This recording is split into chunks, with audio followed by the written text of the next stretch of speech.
வணக்கம் ஃப்ரெண்ட்ஸ். நாம் mission December 2026 அப்படிங்கிற ஒரு டார்கெட்டை நோக்கி நம்ம போயிட்டுருக்கோம். அதில் ஃபர்ஸ்ட் வீக்குக்கு ஃபர்ஸ்ட் வீடியோ இதுதான். இதில் என்ன பார்க்க போகிறோம் அப்படின்னா, சயின்ஸ் டாப்பிக்கை தான் நம்ம ஸ்டார்ட் பண்ண போகிறோம்.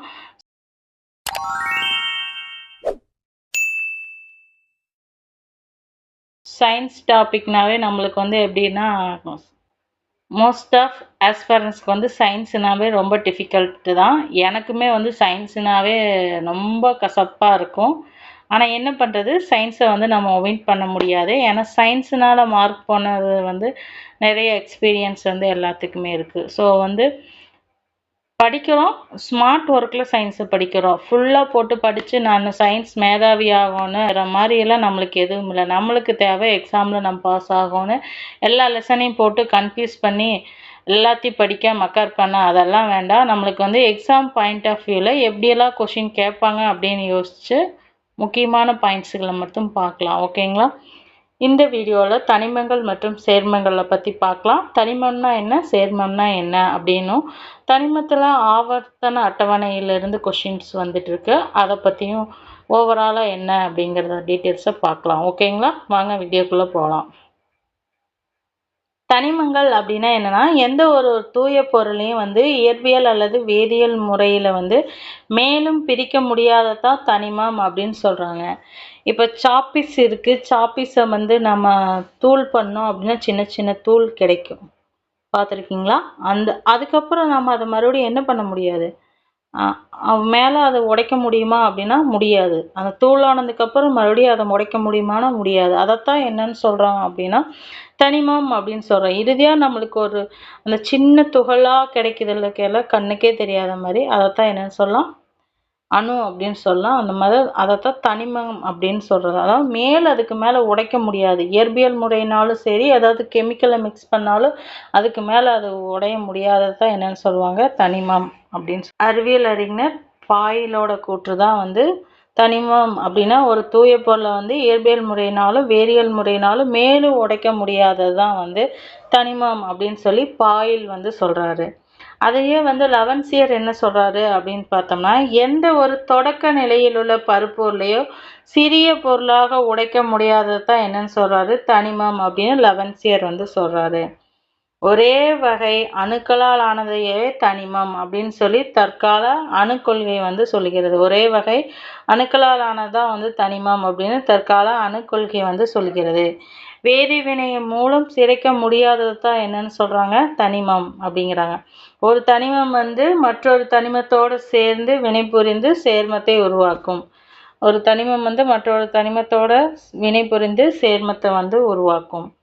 அதைத்தான் சேர்மங்கள் அப்படிங்கிறது, தனிமங்கள் ஒன்றோடு ஒன்று வினைபுரிந்து உருவாகிறதா என்னன்னு சொல்லுவாங்க, சேர்மங்கள் அப்படின்னு சொல்லுவாங்க. அடுத்தது என்ன அப்படின்னா, முக்கியமானது தனிமத்தினோட வகைகள் அப்படின்னு சொல்லலாம். இல்லை தனிமத்தை 3 பிரிவுகளாக பிரிக்கலாம் அப்படின்னு சொல்லலாம். அது என்னென்ன அப்படின்னு பார்த்தோம்னா, உலோகம், அலோகம், உலோகப்போலி அப்படின்னு சொல்லி தனிமத்தை 3 கேட்டகரியாக வகைப்படுத்தி இருக்காங்க. அதில் உலோகம் அப்படிங்கிறதெல்லாம் எதெல்லாம் சொல்லலாம் அப்படின்னா, காப்பர், குரோமியம், தங்கம், பாதரசம், அதெல்லாம் என்ன சொல்லுவாங்க, உலோகம் அப்படின்னு சொல்லுவாங்க. அதே உலோக போலிகள் அப்படிங்கிறது போரான், சிலிக்கான், ஜெர்மானியம், ஆர்கானிக். போரான், சிலிக்கான், ஜெர்மானியம், ஆர்கானிக், இதெல்லாம் என்ன சொல்கிறாங்க, உலோக போலிகள் அப்படிங்கிறாங்க. அலோகங்கள் அப்படிங்கும்போது கார்பன், ஆக்சிஜன், நியான், குளோரின், இதெல்லாம் அலோகங்கள் அப்படின்னு சொல்கிறாங்க. ஓகேங்களா? அடுத்து பார்த்தோம் அப்படின்னா, தனிமத்தோட பண்புகள். தனிமம் மற்றும் சேர்மம் இந்த 2 வகைத்தோட பண்புகள் என்னென்ன அப்படின்னு பார்த்தோம்னா, இதுதான் தனிமம் மற்றும் சேர்மத்தோட பண்புகள் அப்படின்னு சொல்லலாம்.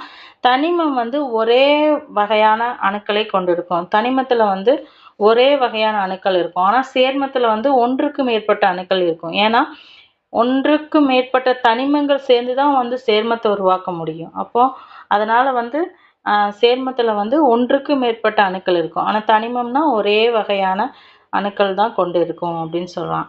தனிமத்தோட அனைத்து பண்புகளையும் ஒரு தனிமம் இருக்குதுன்னா மிக சிறிய துகளா இருக்கும்ல, அதைத்தான் என்னன்னு சொல்லுவோம், அணு அப்படின்னு சொல்லுவாங்க. அந்த சின்ன அணு கூட ஒரு தனிமம் என்ன பண்பெல்லாம் இருக்கோ அது எல்லாமே பெற்றிருக்கும். இப்போ வந்து ஒரு தனிமம் எரியக்கூடிய தனிமம் அப்படின்னு வச்சுப்போம். அதோட மிக சிறிய அணுக்கள் கூட அதுவும் எரியக்கூடிய பண்புகளை வச்சிருக்கும். ஆனா வந்து சேர்மத்துல வந்து அனைத்து பண்புகளும் அதனோட மூலக்கூறுகள் தான் இருக்கும்.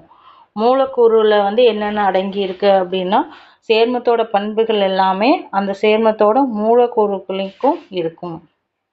வேதியியல் முறையில வந்து எளிய பொருட்களா வந்து பிரிக்க முடியாது. வேதியியல் முறையில் தனிமங்களை வந்து பிரிக்க முடியும் அப்படிங்கிறாங்க. அதாவது தனிமத்தை வந்து மேலும் வந்து வேதியியல் முறையில பிரிக்க முடியாது. பிரிக்க முடியாத கடைசி அலகத்தான் தனிமம் சொல்றோம். அதுவே வந்து சேர்மத்துல வந்து வேதியியல் முறையில வந்து சேர்மங்களை வந்து தனிமங்களா வந்து பிரிக்க முடியும். இதுதான் வந்து தனிமத்தோட மற்றும் சேர்மத்தோட பண்புகள் இரண்டுக்கும் உள்ள வேறுபாடும் இதுதான். அடுத்து பார்த்தோம் அப்படின்னா உலோகங்கள். உலோகங்கள் அப்படிங்கிறது என்ன அப்படின்னா, பளபளப்பானது, கடினமானது, வெப்பம் மற்றும் மின்சாரத்தை வந்து நன்கு கடத்தும் பண்புகளை கொண்டிருக்கும். உலோகத்தை வந்து தகடா மாற்றலாம், கம்பியா மாற்றலாம். அது வந்து நெகிழும் தன்மை உடையதாகவும் இருக்கும். அதைத்தான் என்ன சொல்றாங்க, உலோகங்கள். உலோகங்கள் வந்து இரும்பு, தங்கம், வெள்ளி, தாமிரம், அலுமினியம் இதெல்லாம் வந்து நம்ம டே டு டே லைஃப்ல யூஸ் பண்ற மெட்டல்ஸ் அப்படின்னு சொல்லலாம். டே டு லைஃப்ல நம்ம யூஸ் பண்ணிட்டு இருக்கிற மெட்டல்ஸ் எல்லாம் எது எது அப்படின்னா இரும்பு, தங்கம், வெள்ளி, தாமிரம், அலுமினியம் இதெல்லாம் தான். உலோகத்தோட பண்புகள் அப்படிங்கிறபோது உலோகங்கள்னாவே இயல்பாவே அது எப்படி இருக்கும்னா திண்ம நிலையில தான் இருக்கும். திண்மம் அப்படிங்கும்போது இந்த இடத்துல என்ன சொல்றாங்க, கெட்டியான நிலையில தான் வந்து உலோகங்கள் இருக்கும். பெரும்பான்மையா வந்து உலோகங்கள் வந்து கடினமானது, ஈஸியா வந்து கையில உழைக்கக்கூடியதா வந்து இருக்காது அப்படிங்கிறாங்க. பொதுவாக உலோகங்கள் வந்து அதிக அடர்த்தி பெற்றிருக்கும்.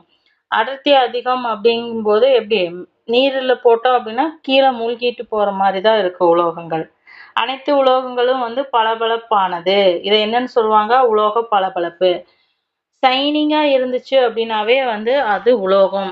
ஷைனிங் இல்ல அப்படின்னா அது வந்து என்ன சொல்லுவாங்க, அலோகம் அப்படின்னு சொல்லுவாங்க. அலோகத்துல வந்து டைமண்ட் மட்டும் வந்து ஷைனிங்கோட இருக்கும். ஓகேங்களா. உலோகங்கள் வந்து பொதுவாக அதிக உருகுநிலை மற்றும் கொதிநிலை வந்து உலோகங்கள் கொண்டிருக்கும். உலோகங்களை வந்து சுத்தியால் அடித்து மிகவும் எளிதான தகடா வந்து மாற்ற முடியும். இந்த பண்பை என்னன்னு சொல்றாங்க அப்படின்னா தகடாகும் பண்பு, அது பண்பை தகடாக மாறும் பண்பு அப்படின்னு சொல்றாங்க. உலோகங்களை வந்து இழுத்து கம்பியாகவும் வந்து மாற்ற முடியும். இதை என்னன்னு சொல்றாங்க, நீளும் பண்பு. அடித்து தகடா மாத்துறத தகடாகும் பண்பு அப்படின்னு, இழுத்து கம்பியா மாத்துறத நீளும் பண்பு அப்படின்னு சொல்றாங்க. பொதுவாக உலோகங்கள் வந்து வெப்பத்தையும் மின்சாரத்தையும் நன்கு கடத்தும். அதனாலதான் ஒயர்ல எல்லாத்துலயுமே அலுமினியம் ஒயர், காப்பர் ஒயர்னு வந்து வச்சிருப்பாங்க. ஏன்னா அது மின்சாரத்தை கடத்திட்டு போகும். அதனாலதான். ஓகேங்களா. உலோகங்கள் வந்து ஒலி எழுப்பும். அதனால ஆலய மணிகள்லாம் வந்து காப்பர்னால தான் செஞ்சிருப்பாங்க. காப்பரோ சில்வரோ அந்த மாதிரி ஏதாவது செஞ்சு யூஸ் பண்ணிட்டு இருப்பாங்க. ஏன்னா உலோகங்கள் அப்படிங்கும்போது சவுண்ட் எழுப்பும்.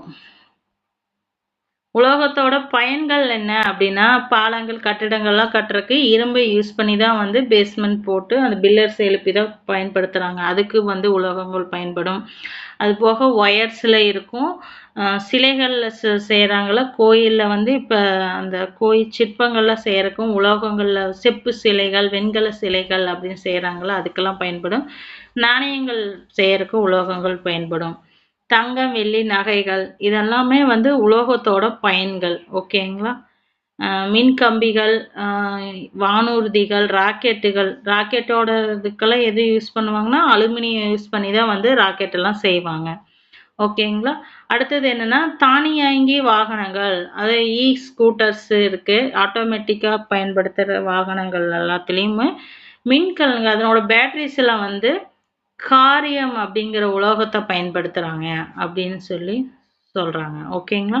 இதெல்லாம் தான் உலோகத்தோட முக்கியமான பண்புகள். பளபளப்பான இருக்கும், அதிக கொள்நிலை உருகுநிலையை கொண்டது. அது வந்து அதாவது தகடா மாத்தலாம், கம்பியா மாத்தலாம் உலோகங்கள்ல. அதனோட அடர்த்தி அப்படிங்கிறது வந்து அதிகமா இருக்கும். இதுதான் வந்து உலோகத்தோட முக்கியமான பண்புகள். அதுவே அலோகம் அப்படிங்கிறது வந்து அலோகங்கள் வந்து பண்புகள் அற்றது. அதுக்கு இதுதான் பண்புகள் அப்படின்னு நம்ம சொல்ல முடியாது. ஒரே மாதிரியான பண்புகள் வந்து அலோகங்களுக்கு இருக்காது. அதனோட அயனிகள் வந்து எதிர்மின் அயனிகள். எதிர்மின் அயனிகளை கொண்டிருக்கும். அமில ஆக்சைடுகள், அமிலங்கள் மற்றும் நிலையான ஹைட்ரஜன் சேர்மங்களை உருவாக்கும் திறன் கொண்ட போதும் ஒரு வேதியியல் தனிமம் ஆகும் அப்படின்னு சொல்றாங்க. அலோகங்களுக்கு எடுத்துக்காட்டு என்ன அப்படின்னா hydrogen, chlorine, fluorine, carbon, nitrogen, phosphorus, செல்லியம் இதெல்லாம் என்ன அப்படின்னா அலோகங்களுக்கான எடுத்துக்காட்டுகள்.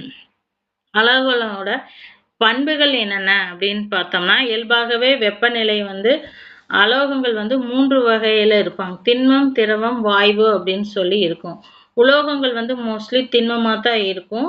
ஆனா வந்து அலோகங்கள் வந்து திண்மமாவும் இருக்கும், திரவமாவும் இருக்கும், வாயுக்களாவும் வந்து இருக்கும்.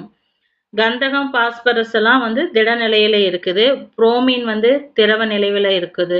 அதுவே ஆக்சிஜன், நைட்ரஜன்லாம் வாயு நிலையில இருக்கு. இதுதான் வந்து அலோகத்தோட முதன்மை பண்புகள். திண்மம், திரவம், வாயு அப்படிங்கிற 3 வடிவங்கள்லயே இருக்கும். வைரத்தை தவிர பிற அலோகங்கள் வந்து பரபரப்பு அற்றது அப்படின்னு தான் சொல்லுவாங்க. அதாவது கடினத்தன்மைய பளபளப்பு அற்ற தோற்றத்துல தான் இருக்கும். அதே போக கடினத்தன்மையும் இருக்காது. ஆனா வைரம் வந்து இந்த 2 பண்புகளுக்குமே வந்து ஆப்போசிட். அலோகத்துல வைரம் வந்து பளபளப்பாகவும் இருக்கும். அதே சமயம் அது கடினமானதாகவும் வந்து வைரம் இருக்கும். வைரம் அப்படிங்கும்போது அது அலோகத்தோட சேர்ந்தது. அதை ஞாபகம் வச்சுக்கோங்க. அலோகம் வந்து சாதாரணமா வந்து மென்மையா மற்றும் அடர்த்தி குறைவா இருக்கும். இதுல வந்து வைரம் மட்டும்தான் அடர்த்தி அதிகமா இருக்கும். அலோகங்கள் வந்து குறைந்த உருகுநிலையை தான் வந்து கொண்டிருக்குது. உருகுநிலை, கொதிநிலை. அலோகத்தோட உருகுநிலை, கொதிநிலையும் வந்து கம்மியா தான் இருக்கும். அலோகங்களை வந்து தகடா மாற்ற முடியாது, கம்பியா வந்து இழுக்கவும் முடியாது. கார்பன் இலைகள் மற்றும் கம்பியா நீளும் தன்மை பெற்றிருக்கு. இதுல கார்பன் இலைகள் மற்றும் விதிவிலக்கு. அலோகத்துல கார்பன் இலைகள் மற்றும் கம்பியா நீளக்கூடியது. அலோகங்கள் வந்து பொதுவா மின்சாரத்தை கடத்தாது. அரிதா வந்து கிராஃபனைட்ல மட்டும் சிறிதளவு வந்து அது மின்சாரத்தை கடத்தும் அப்படிங்கிறாங்க. அலோகங்கள் வந்து தட்டும்போது ஒலி எழுப்பாது. இதுதான் வந்து அலோகங்களோட முக்கிய பண்புகள். அலோகத்தோட பயன்கள் என்னென்ன அப்படின்னா அலங்கார நகைகள் தயாரிக்கிறதுக்கு, வைரத்தை வந்து வெட்டுறதுக்கு பயன்படுத்துவாங்க.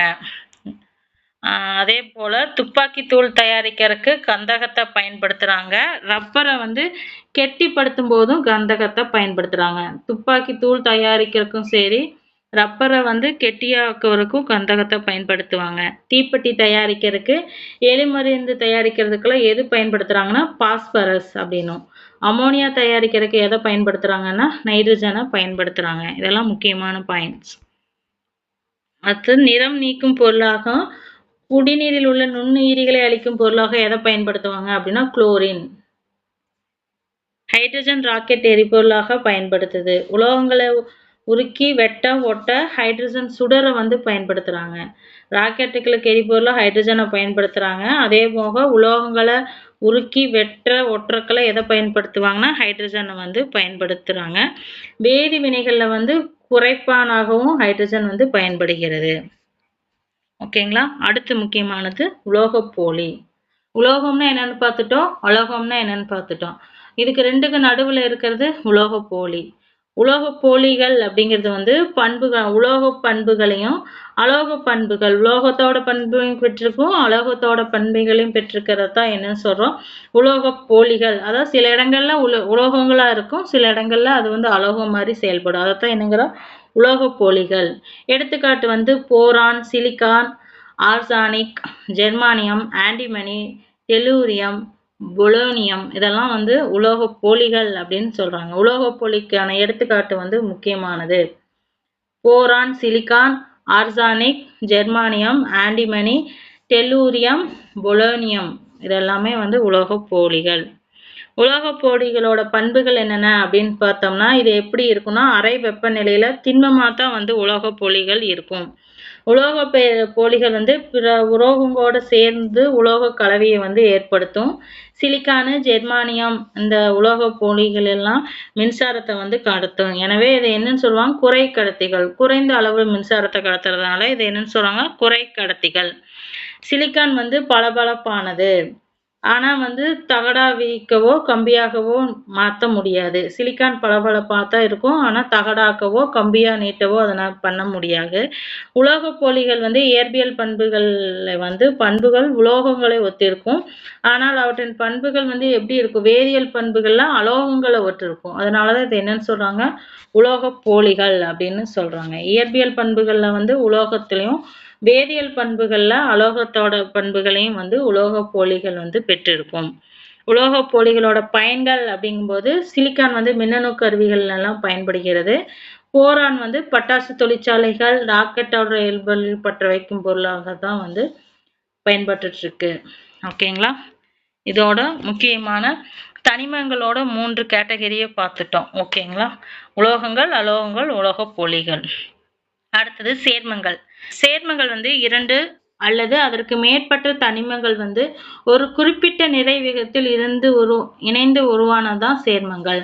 2 அல்லது அதற்கு மேற்பட்ட தனிமங்கள் வந்து ஒரு குறிப்பிட்ட நிறை விகிதத்துல இணைந்து உருவானதுதான் சேர்மங்கள் அப்படின்னு சொல்லுவோம். சேர்மத்தோட இயல்புகள் எப்படி அப்படின்னா, அதனோட பகுதி பொருட்கள் வந்து இயற்பியல் முறையில வந்து பிரிக்க இயலாது. இப்போ தனிமங்கள்லாம் சேர்ந்து ஒரு சேர்மத்தை உருவாயிருச்சுன்னா நம்ம கையால வந்து அதை பிரிக்க முடியாது. இல்ல சல்லடையை வச்சு சலிச்சோ நாம எதையுமே பிரிக்க முடியாது. ஆனா வேதியியல் முறையில வந்து அதை பிரிக்க முடியும். ஓகேங்களா? சேர்மங்கள் வந்து உருவாகும் போதே வெப்பம் வெளியிடுதலோ உறிஞ்சுதலோ நிகழும். சேர்மம் வந்து உருவாக்கும் போது ஒண்ணு வெப்பம் வெளியிடு, இல்லைன்னா வெப்பத்தை உறிஞ்சிக்கும். இந்த மாதிரி நிகழ்ச்சிகள்லாம் வந்து நடைபெறும் அப்படிங்கிறாங்க. குறிப்பிட்ட உருகுநிலை கொதிநிலை இருக்கும். சேர்மம் அப்படின்னாவே ஒரு பர்டிகுலர் வெப்பநிலையில அது உருகிரும், இல்லைன்னா கொதிக்க ஆரம்பிச்சிடும். அதன் பகுதி பொருட்களின் பண்புகளிலிருந்து மாறுபடும். பகுதி பொருட்களோட பண்புகளுக்கும் சேர்மத்துக்கு பண்புகளும் டிஃப்ரெண்டா இருக்கும். சேர்மம் அப்படின்னா ஒரு படித்தானது அப்படின்னு சொல்லலாம். முக்கியமான சேர்மத்தோட பண்புகள் என்னென்ன அப்படின்னு பார்க்கலாம். பொதுவான பெயர் நீர் அப்படின்னா அதனோட வேதியியல் பெயர் டைஹைட்ரஜன் மோனாக்சைடு. Dihydrogen monoxide. நீர் என்னன்னு சொல்லணும்? டைஹைட்ரஜன் மோனாக்சைடு அப்படின்னு சொல்லுவாங்க. சாதாரண உப்புவை என்னன்னு பண்ணுவாங்க? Sodium chloride. சாதாரண உப்புவை சோடியம் குளோரைடும்பாங்க. சர்க்கரையை வந்து சுக்ரோஸ் அப்படின்பாங்க. ரொட்டி சோடாவை என்னன்னு சொல்லுவாங்க? சோடியம் பை கார்பனேட் அப்படின்னு சொல்லுவாங்க. சலவை சோடாவை சோடியம் கார்பனேட். ரொட்டி சோடானா சோடியம் பை கார்பனேட், சலவை சோடானா சோடியம் கார்பனேட். சலவை தூள் என்னவாங்க? Calcium oxychloride. Calcium oxychloride அப்படின்னும். சுட்டு சுண்ணாம்பை வந்து கால்சியம் ஆக்சைடு அப்படின்னு சொல்லுவாங்க. நீற்று சுண்ணாம்பு என்னன்னு சொல்லுவாங்க? கால்சியம் ஹைட்ராக்சைடு அப்படின்னு சொல்லுவாங்க. சுண்ணாம்பு கல்லை வந்து கால்சியம் கார்பனேட். கால்சியம் ஆக்சைடுனா சுட்ட சுண்ணாம்பு. நீட்ட சுண்ணாம்பு என்னன்னு சொல்லுவாங்க? கால்சியம் ஹைட்ராக்சைடு அப்படின்னும். கால்சியம் கார்பனேட்னா சுண்ணாம்பு கலத்தா கால்சியம் கார்பனேட் அப்படின்னு சொல்லுவாங்க. அடுத்து என்னன்னா இதோட முக்கியமான பயன்கள் என்னென்ன அப்படின்னு பார்க்கும்போது டைஹைட்ரஜன் மோனாக்சைடு. டைஹைட்ரஜன் மோனாக்சைடோட பயன்கள் என்ன அப்படின்னா குடிநீராக மற்றும் கரைப்பானாக பயன்படும். எது அப்படின்னா டைஹைட்ரஜன் மோனாக்சைடு அப்படிங்கிறது. அடுத்தது சோடியம் குளோரைடு. சோடியம் குளோரைடு எதற்கு பயன்படும் அப்படின்னா நம்ம அன்றாட வாழ்வில் முக்கிய பங்கு வகிக்கிறது. மீன் இறைச்சி போன்றவற்றையெல்லாம் கெடாமல் பாதுகாப்பது எது? மீன் இறைச்சியெல்லாம் கெடாமல் பாதுகாப்பது சோடியம் குளோரைடு தான். அது சாதாரண உப்பு, அதை போட்டு தான் வந்து கெடாமல் பாதுகாக்கிறாங்க. அடுத்தது சுக்ரோஸ் அப்படிங்கிறது இனிப்பு மிட்டாய் பழச்சாறுகள்லாம் தயாரிக்கிறதுக்கு. ஜாம் இருக்குல்ல, ஜாம் தயாரிக்கிறதுக்கெல்லாம் சுக்ரோஸ் தான் பயன்படுத்துவாங்க ஜாம் தயாரிக்கிறதுக்கு. அடுத்தது சோடியம் பை கார்பனேட் அப்படின்னா தீயணைப்பு சாதனங்கள், பேக்கிங் பவுடர் தயாரிக்கிறதுக்கு, கேக், ரொட்டி தயாரிக்கிறதுக்கெல்லாம் சோடியம் பை கார்பனேட், அதாவது ரொட்டி soda, baking powder, baking soda அப்படின்னு சொல்லுவோம்ல, அதைத்தான் இது. அடுத்து சலவை சோடா. சலவை சோடாங்கிறத சோடியம் கார்பனேட் அப்படின்னு சொல்லுவாங்க. சோப்பில் தூய்மையாக்கியாகவும் கடின நீரை மென்னீராகவும் மாற்றும். சலவை சோடா என்ன பண்ணுன்னா சோப்பில் வந்து தூய்மையாக்கியாகவும் கடின நீரை வந்து மென்னீராகவும் வந்து மாற்றும். சலவை தூள் கால்சியம் ஆக்சி குளோரைடு அப்படிங்கிறதோட பயன் என்ன அப்படின்னா சலவை தொழிலில் வெளுப்பனாகவும் கிருமி நாசினியாகவும் குடிநீர்ல வந்து சுத்திகரிப்பிலும் பயன்படுகிறது. சலவை தொழில வந்து வெளுக்கறக்கு கிருமி நாசினியாகவும் குடிநீர் சுத்திகரிப்பிலையும் பயன்படுகிறது.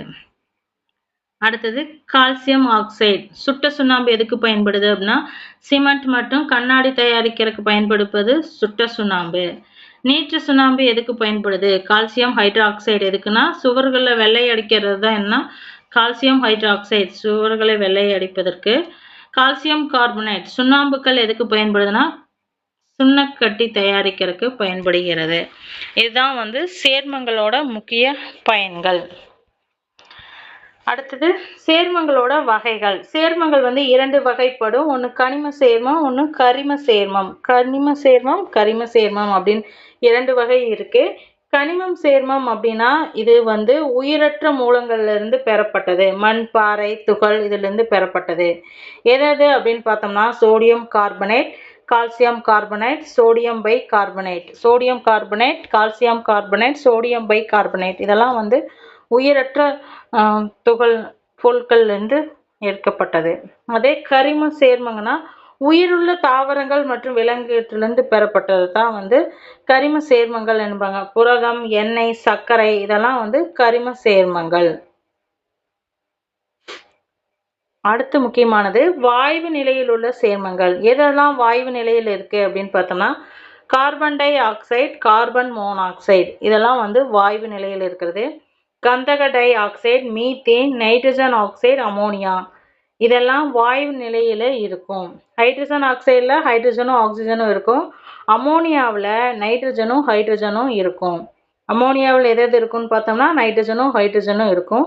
கந்தக டை ஆக்சைடில் கந்தகமும் ஆக்சிஜனும் இருக்கும். மீத்தேனில் கார்பன் மற்றும் ஹைட்ரஜன் இருக்கும். மீத்தேனில் என்ன மூலக்கூறுகள் இருக்கும் அப்படின்னு கேட்டாங்கன்னா கார்பனும் ஹைட்ரஜனும் இருக்கும். ஓகேங்களா. அடுத்து என்ன அப்படின்னா சேர்மம் அப்படிங்கிறத பொது பெயர் என்ன? தாமிர சல்பேட்டை என்னன்னு சொல்லுவாங்க? மயில் துத்தம் அப்படிம்பாங்க.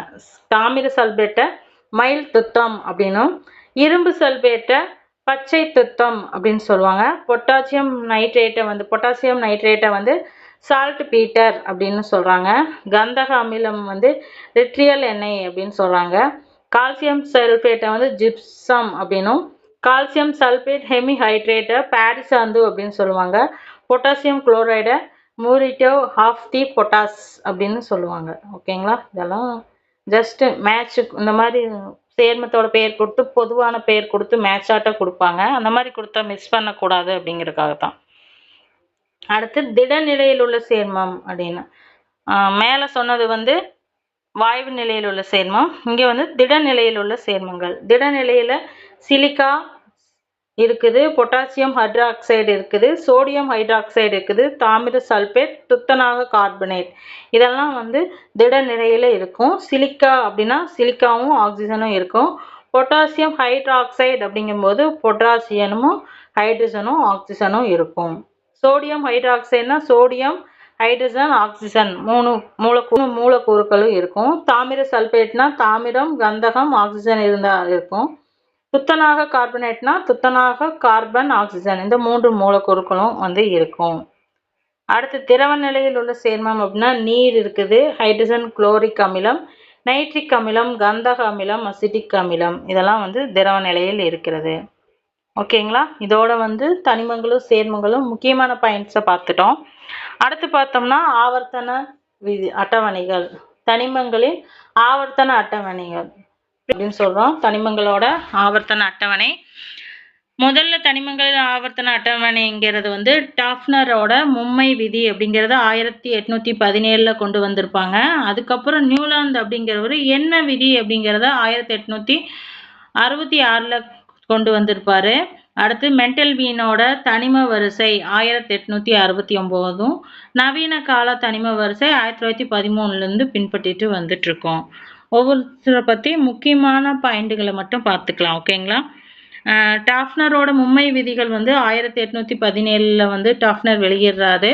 அதில் முக்கியமானது என்ன அப்படின்னா 3 தனிமங்களோட நிறையின் அடிப்படையில் 7 வரிசைப்படி அடுக்கும்போது நடுவில் உள்ள தனிமத்தோட அணுநிறை மற்ற 2 தனிமங்களின் அணுநிறையின் சராசரிக்கு ஏறத்தாழ சரியாக இருக்கும் அப்படின்னு சொல்றாரு. இப்போ 3 தனிமங்களை ஒட்டுக்கா அடுக்கும்போது நடுவில் இருக்கிற தனிமத்தோட அணுநிறை அப்படிங்கிறது வந்து மற்ற 2 லெஃப்ட்லி ரைட்லி இருக்கிற 2 தனிமத்தோட அணுநிறைக்கு ஏறத்தாழ ஈக்குவலா இருக்கும் அப்படின்னு சொல்றாரு.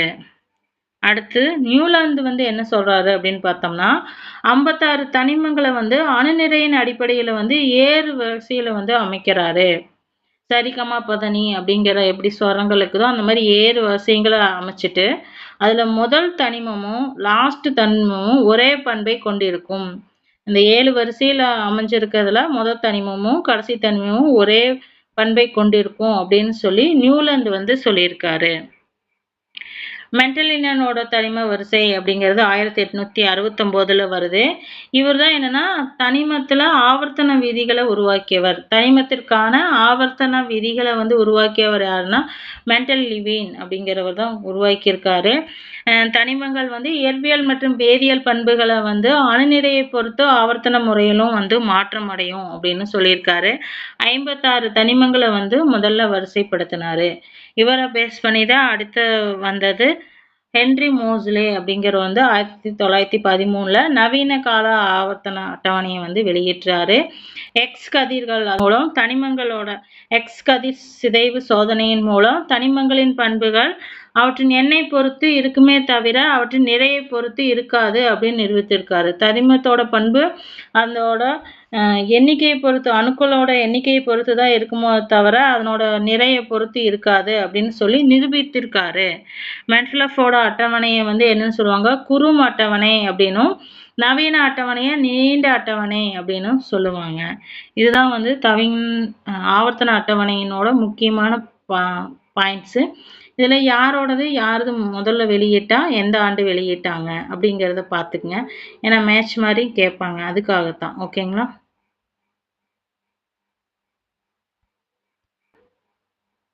நவீன ஆவர்த்தன அட்டவணைன்னு இதைத்தான் சொல்லுவாங்க. இதுல பார்த்தோம்னா தொடர், இது தொடர் 1 2 இது தொடர்னு சொல்லுவாங்க. இது பாருங்க 1 2 3 4 5 6 7 தொடர் இருக்கு. அதுவே வந்து தொகுதிகள், இதான் தொகுதிகள். இது பார்த்தோம்னா வெர்டிகுலரா வரத வந்து தொடரணும், ஹரிசாண்டலா வரத தொகுதிகள்னு சொல்றாங்க. தொகுதிகள் வந்து 1 2 3 4 5 6 7 8 9 10 11 12 13 14 15 16 17 18 தொகுதிகள் இருக்கு. அப்போ 7 தொடர் 18 தொகுதிகள் அப்படின்னு சொல்லி இருக்கு.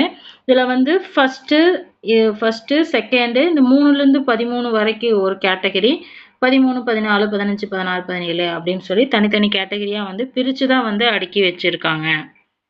இது வந்து ஸ்பெஷல் கேட்டகரிகள். ஓகேங்களா? இயற்கையா கண்டுபிடிக்கப்பட்ட தனிமங்கள் வந்து 118 தனிமங்கள் வந்து கண்டுபிடிக்கப்பட்டிருக்கு. இதுல தொகுதி 1ல என்ன இருக்குன்னா கார உலோகங்களும், தொகுதி 2ல காரமண் உலோகங்கள். இப்ப தொகுதி 1னா இதுல இருக்கிறதெல்லாம் கார உலோகங்கள், தொகுதி 2ங்கும் போது இதெல்லாம் காரமண் உலோகங்கள். தொகுதி 3ல இருந்து 12 வரைக்கும் இடைநிலை உலோகங்கள்.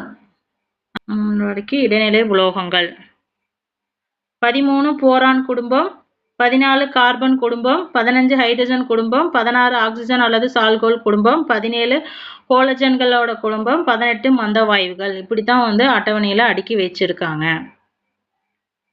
அடுத்து பார்த்தோம் அப்படின்னா தனிமங்கள் வந்து எங்கிருந்து சில நாடுகள்ல இருந்து உருவானது அப்படின்னு சொல்லலாம். எதுனா அமெரிசியம் அப்படிங்கிறது அமெரிக்கால இருந்து வந்தது, யூரோப்பியம் அப்படிங்கிறது ஐரோப்பா கண்டத்துல இருந்து வந்தது, நெப்பிலியம்ங்கிறது ஆல்ஃபிரட் நோபல் அப்படிங்கிற ஒரு பெயரால் அழைக்கப்படுது, அயோடின் அப்படிங்கிறது ஊதா, கிரேக்க மொழியில ஊதாவை குறிக்குது அயோடின்ங்கிறது, பாதரசம் அப்படிங்கிறது மெர்க்குரி அப்படிங்கிற கடவுள் பெயரால பாதரசம் மெர்க்குரிங்கிறது சொல்லப்படுது, புளூட்டோனியம்னா புளூட்டோ கோல், நெப்டியூனியம் நெப்டியூன் கோல்ல இருந்து, யுரேனியம் யுரேனஸ் கோல் இருந்து அந்த பெயர்கள் இருந்து தெரிவிக்கப்பட்டதா இந்த தனிமங்கள்.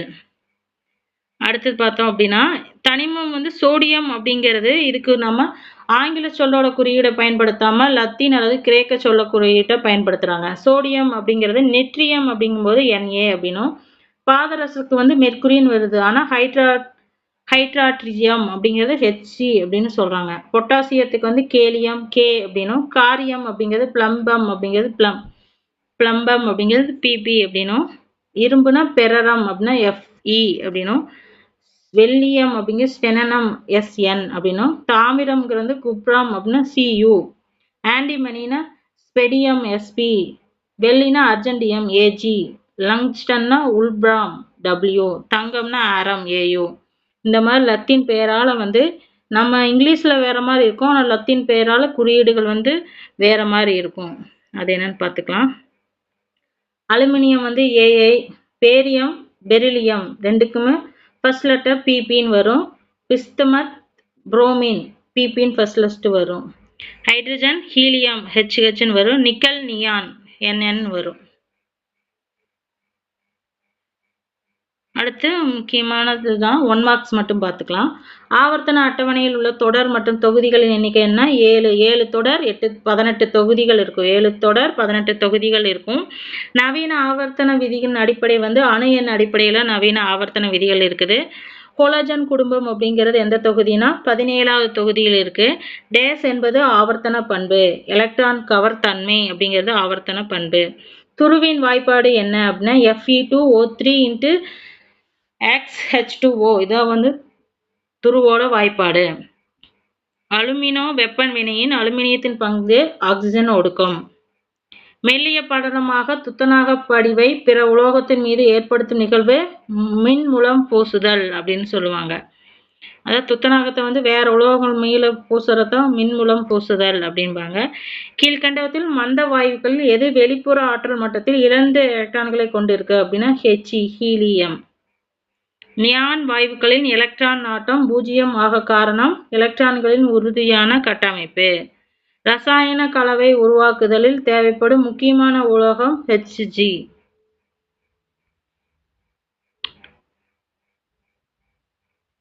முலாம் பூசுதல்னா துத்தநாக பூச்சு. காற்றில்லா வருத்தல்னா காற்றில்லாத சூழ்நிலையில் சூடேற்றும் நிகழ்வுதான் காற்றில்லா வருத்தல். ஆக்சிஜனேற்ற ஒடுக்க வினை அப்படின்னா அலுமினோ வெப்ப ஒடுக்க வினையத்தான் ஆக்சிஜனேச ஒடுக்க வினை அப்படின்னு சொல்லுவாங்க. பற்குழி அடைத்தல்னா சில்வர்டின் ரசக்கலவையை பயன்படுத்தி பற்குழியை அடைப்பாங்க. 18ஆம் தொகுதி தனிமங்கள் என்ன? மந்த வாயுக்கள் இருக்கும். HF மூலக்கூறுவில் உள்ள பிணைப்பு அயனி பிணைப்பு. Hக்கும் Fக்கு இடையே உள்ள எலக்ட்ரான்களின் கவர் ஆற்றல் வித்தியாசம் 1.9 அப்படின்னா கூற்றும் காரணம் இரண்டுமே சரியானது. கூற்று நன்கை விளக்குகிறது. மெக்னீசியம் வந்து இரும்பின் மீது பூசுவதால் துருப்பிடித்திலிருந்து பாதுகாக்கப்படுகிறது. இது தவறு. மெக்னீசியம் இரும்பை விட வினைபுரியும் தன்மை இருப்பதனால வந்து துருப்பிடிக்காம பாதுகாக்க முடியாது. காரணம் சரி. ஓகேங்களா? அப்போ கூற்று தவறு. சுத்தப்படுத்தப்படாத தாமிரத்தில் பச்சை படலம் வந்து உருவாகிறது. காரணம் வந்து தாமிரம் காரங்களால் பாதிக்கப்படுவதில்லை. கூற்று காரணமும் 2 சரியான, 2 ஒன்றை ஒன்று விளக்கவில்லை. ஓகேங்களா? ஒரு திறந்த சங்கிலி தொடர் கரிம சேர்மத்தின் மூலக்கூறு வாய்ப்பாடு C3H6. அந்த சேர்மத்தின் வகை என்னன்னா ஆல்கீன்.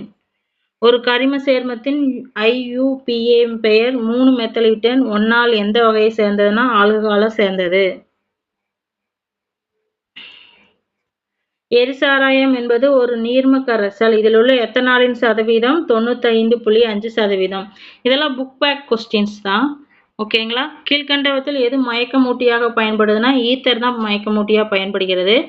TFM அப்படிங்கிறது சேமிப்பின் எந்த பகுதியை பொருளை கொழுக்கிறது அப்படின்னா கொழுப்பு அமிலத்தை குறிப்பிடுகிறது. கீழ்கண்டவற்றில் டிடர்ஜென்ட் பற்றி தவறான கூற்று எது அப்படின்னா நீண்ட சங்கிலி அமைப்பை பெற்ற கொழுப்பு அமிலத்தின் சோடியம் உப்பு அப்படிங்கிறது தவறு. சல்போலிக் அமிலத்தோட சோடியம் உப்பு. டிடர்ஜென்ட் அயனி பகுதி SO3 Na+ அப்படின்னு கடின நீரிலும் சிறப்பாக செயல்படும். இதுதான் வந்து டிடர்ஜென்டோட பண்புகள். அப்போ A வந்து இது ஆன்சர். பண்புகள் கிடையாது அப்படிங்கிறது. அடுத்து வினை செயல் தொகுதி OH அப்படின்னா ஈத்தீன் அப்படின்னும். பல்லின வளைய சேர்மங்கள் அப்படிங்கிறது பியூரான். நிறைவுறா சேர்மங்கள் பென்சிலின். சோப்பு அப்படிங்கிறது பொட்டாசியம் ஸ்ட்ரைட்டேட். கார்போ வளைய சேர்மங்கள்னா ஆல்கஹால்.